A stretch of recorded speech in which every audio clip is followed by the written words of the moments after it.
deputado Exalci, senhores deputados, senhoras deputadas, todos aqueles que nos acompanham pela internet e a TV Câmara. Para nossa tristeza, reiteradas vezes eu venho a essa tribuna para falar da situação de carência do Maranhão. Infelizmente, nós somos o estado, deputado Exalci, que temos o maior número de famílias morando em casa coberta de palha, tapada de palha. Nós somos o estado onde boa parte da população continua, deputada Carmen, tomando água de cacimba, água de riacho, porque nós não temos água tratada. No Maranhão, muitos trabalhadores rurais carregam a sua produção no jegue. É comum a gente andar pelo estado e encontrar os trabalhadores secando o arroz no asfalto, aproveitando o asfalto, o sol do asfalto, porque a gente não tem tecnologia. E quando passa o caminhão, boa parte desse arroz vai embora.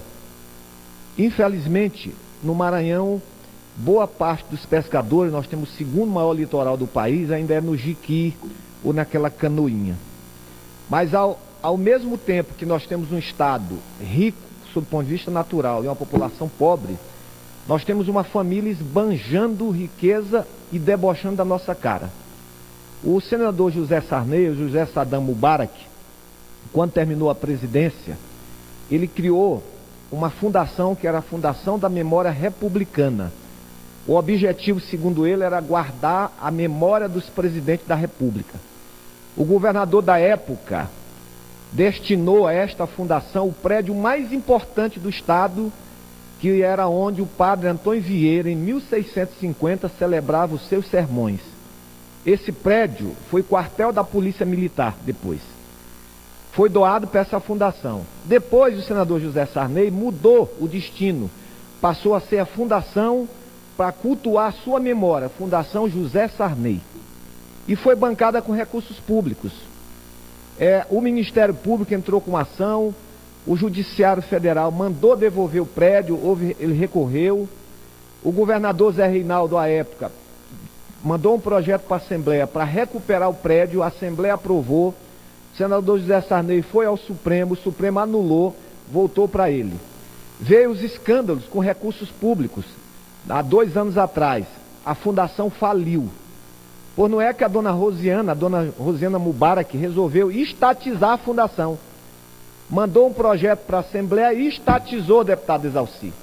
E anteontem, segundo o blog do blogueiro João Coutrin, a Assembleia Legislativa estatizou a fundação do senhor José Sarney e criou 44 cargos em comissão para manter esta fundação, que tem o único objetivo de guardar os cueiros, os pinicos do senhor José Sarney. Ele teve o desplante de construir nesta fundação a sua sepultura, que é chamado na linguagem intelectual, para o pobre é chamado sepultura, que é onde se enterra, para o rico é mausoléu. Criou lá um mausoléu, que era para enterrar só ele. E ele plantou 2 palmeiras imperiais imponentes nos pés, 2 palmeiras imperiais na cabeça, para enterrar unicamente ele. Ele não quer parente, nem aderente, nem puxa-saco ao lado dele, só ele. Por que ele não quer se enterrar num cemitério comum?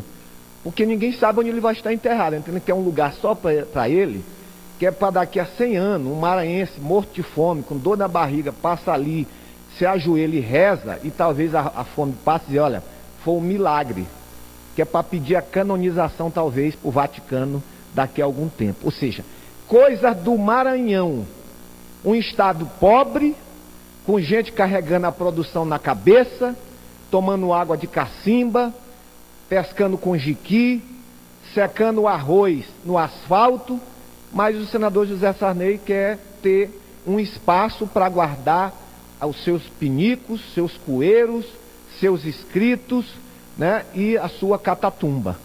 Ou seja, é impossível. O nosso Maranhão precisa entrar no mapa do Brasil.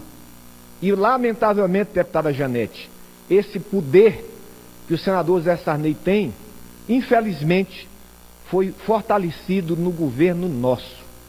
O senador José Sarney não teve tanto poder na ditadura como teve poder no governo do presidente Lula. Eu reconheço a geopolítica, reconheço as dificuldades, as relações que tem que se ter, o poder que ele concentra, mas é impossível que o senador José Sarney continue concentrando tanto poder. Agora, nas eleições, entregaram o município, o PT de Pinheiro, a sua terra, para o senador José Sarney, porque ele pediu. O município de Timon, o PT municipal decidiu por uma coligação, o regional manteve, mas a direção estadual doou o partido para o PMDB. E eu me pergunto, quando é que nós vamos pagar essa dívida? Quanto mais se paga, mais se deve. É uma relação de trabalho escravo, né? Quanto mais se paga, mais se deve. Portanto, eu quero fazer esse registro para nossa tristeza, deputado Excelci, de um Estado pobre. Eu não sou contra, se o senador José Sarney quer manter a sua memória, mas que banque com recursos próprios, que banque com seus recursos, que não são poucos. Agora, usar o recurso do contribuinte, uma população pobre, 44 cargos, está aqui no blog do João Coutrinho, que a imprensa divulgou ontem, 44 cargos, numa fundação que foi objeto de tantos escândalos, para manter, para cultuar a memória de uma pessoa, não é justo, não é correto, não é ético, não é mais possível na conjuntura que o país vive. O Juscelino Kubitschek aqui tem um memorial, mas é mantido por uma série de doações, né? O presidente americanos tem, agora, manter com dinheiro público, eu acho que passa dos limites. Era esse o registro que eu queria fazer nesse momento.